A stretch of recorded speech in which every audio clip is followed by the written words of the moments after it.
দোয়ার জন্য হুজুর ডাকতে হবে না, দোয়ার জন্য আমাকে ডেকে বাসায় খাওয়ানোরও দরকার নেই। আপনার দোয়ার জন্য আপনি যথেষ্ট।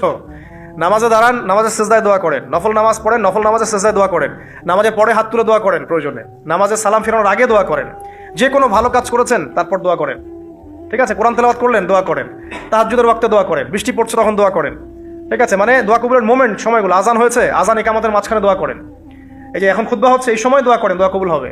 দিনই মজলিসে বসেছেন দোয়া করেন, দোয়া করতে থাকেন। মনে করেন যত বেশি আপনি দোয়া করতে পারবেন আল্লাহর কাছে, ইনশাআল্লাহ আল্লাহকে আপনি তত কাছে পাবেন ইনশাআল্লাহ। এটা আল্লাহকে পাওয়ার অন্যতম মাধ্যম। এবং ইস্তেগফার, ইস্তেগফার মানে কি? তওবা করা। আস্তাগফিরুল্লাহাল্লাযী লা ইলাহা ইল্লা হুয়াল হাইয়ুল কাইয়্যুম ওয়া আতুবু ইলাইহি। এটা বেশি বেশি পড়বেন, দিনে কমপক্ষে 70 বার বা 100 বার পড়ার চেষ্টা করবেন। আল্লাহ পাক তৌফিক দান করুন। কয়টা বলেছি ভাই? 7টা। আচ্ছা, 8 নাম্বার হচ্ছে সদকা করা। সদকা, দান সদাকা আল্লাহর কাছে খুব বেশি পছন্দের। দান সদকা করার জন্য সম্পদ লাগে না, আমার কথা শুনেন। দান সদকা করার জন্য সম্পদ লাগে না, কলিজা লাগে, মন লাগে। বহু বড় বড় মানুষ আছে দান সদকা করতে পারে না, কোটিপতি, যাকাত দেয় না, আছে না? আর বহু গরিব মানুষ ভ্যান চালায়, কৃষিকাজ করে, দেখবেন 100 টাকা দান করে দিল, মন থাকতে হয়, মন, কলিজা বড় থাকতে হয়।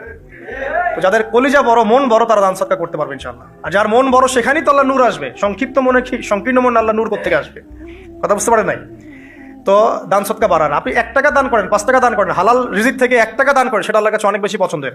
একটা হাদিসে নবী সাল্লাল্লাহু আলাইহি ওয়াসাল্লাম বলেছেন, হালাল উপার্জন থেকে আল্লাহর বান্দারা যখন একটা খেজুরও দান করে, আল্লাহ পাক সেই একটা খেজুরকে আস্তে আস্তে বড় করতে থাকেন, বড় করতে থাকেন, বড় করতে থাকেন। এটা এক পর্যায়ে পাহাড়ের সমান হয়ে যায়। কিয়ামতের মাঠে মানুষ তার দান এবং সাদাকার যে ছায়া, এই ছায়ার নিচে অবস্থান করবে। আপনার বিপদ হয়েছে, দান সদকা করেন, বিপদ দূর হয়ে যাবে ইনশাআল্লাহ।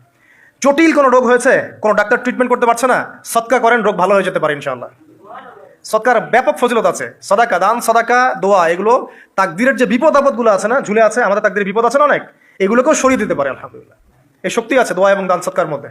আল্লাহ পাক আমাদেরকে বেশি বেশি সাদাকা করার তৌফিক দান করুন, আমিন। আর সাদাকা নফল না করতে পারলেও কমপক্ষে ফরজ যাকাতটুকু দিবেন, ফরজ যাকাতটুকু দিবেন, কারণ যাকাত, সদকা এবং ব্যবসা এগুলো হচ্ছে ইসলামিক অর্থনীতির মূল ভিত্তি, এর সাথে কৃষিকাজ। আর দুটো বলে শেষ করে দেই। 9 নম্বর হচ্ছে আমর বিল মারুফ এবং নাহি আনিল মুনকারের কাজ করা, মানে সৎ কাজের আদেশ করা, মানুষকে অসৎ কাজে নিষেধ করা। এই কাজটা যে যত বেশি করবে সে তত বড় ব্যবসায়ী। কারণ কি, আপনার দাওয়াতে, আপনার লেকচার শুনে, আপনার বই পড়ে, আপনার নসিহত শুনে যদি একটা মানুষও দিনের পথে ফিরে আসে, ওই একটা মানুষের সারা জীবনের যে নেক কাজ, এই সমস্ত নেক কাজের একটা অংশ আপনি পাবেন ইনশাআল্লাহ।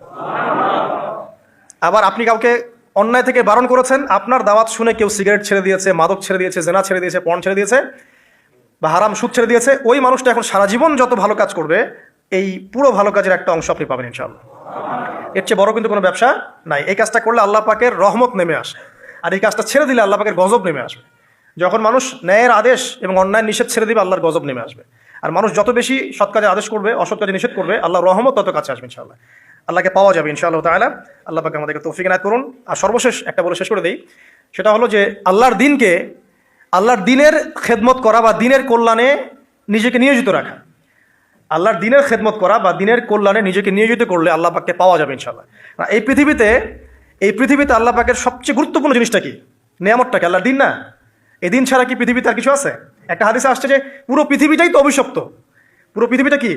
অভিশপ্ত। শুধুমাত্র দিনের এলেম অর্জনের জায়গা ছাড়া, তালেবে এলেমদের জায়গা ছাড়া, দিনী মাহফিলগুলো ছাড়া, যেখানে নামাজ হয়, এই জায়গাগুলো ছাড়া বাকি সব অভিশপ্ত জায়গা। তো এখানে পৃথিবীতে সবচেয়ে গুরুত্বপূর্ণ এবং ইম্পর্টেন্ট, আল্লাহর কাছে প্রিয় জিনিসটা কি? আল্লাহর দিন। তো আল্লাহর সেই প্রিয় জিনিসটাকে যারা এগিয়ে নেওয়ার চেষ্টা করবে, সেই দিনের খেদমত করার চেষ্টা করবে, দিনের জন্য একটা মসজিদ করা, একটা মাদ্রাসা করা, হ্যাঁ, একটা কোনো ভালো কোনো প্রকল্প করার চেষ্টা করবে, আল্লাহ পাক কি তাদেরকে রক্ষণাবেক্ষণ করবেন না? আল্লাহ পাক তাদের অভিভাবক হবেন না? নিঃসন্দেহ হবেন ইনশাআল্লাহ। এবং ইনশাআল্লাহ তাআলা তারা পৃথিবীতেও সফল হবে, পরকালেও ইনশাআল্লাহ তাআলা সাফল্যের চাদর তাদেরকে আঁকড়ে ধরবে ইনশাআল্লাহ তাআলা। আল্লাহ রাব্বুল আলামিন আমরা সবাইকে এই দুনিয়াতে আল্লাহকে পাওয়ার তৌফিক দান করুন, এবং যে কাজগুলো করলে পরে আল্লাহকে পাওয়া যায় সেই কাজগুলো বেশি বেশি করে করার তৌফিক আল্লাহ পাক দান করুন, এবং পরকালে আল্লাহ রাব্বুল আলামিন আমাদের গুনাহগুলোকে মাফ করে আল্লাহর রহমতের চাদরে আমাদেরকে আবৃত করে নিন। আল্লাহুম্মা আমিন। আকুলু কওলি হাযা আস্তাগফিরুল্লাহ লি ওয়া লাকুম ওয়া লিসাইরিল মুসলিমিন। বারাকাল্লাহু লানা ওয়া লাকুম বিল আয়াতিল হাকীম।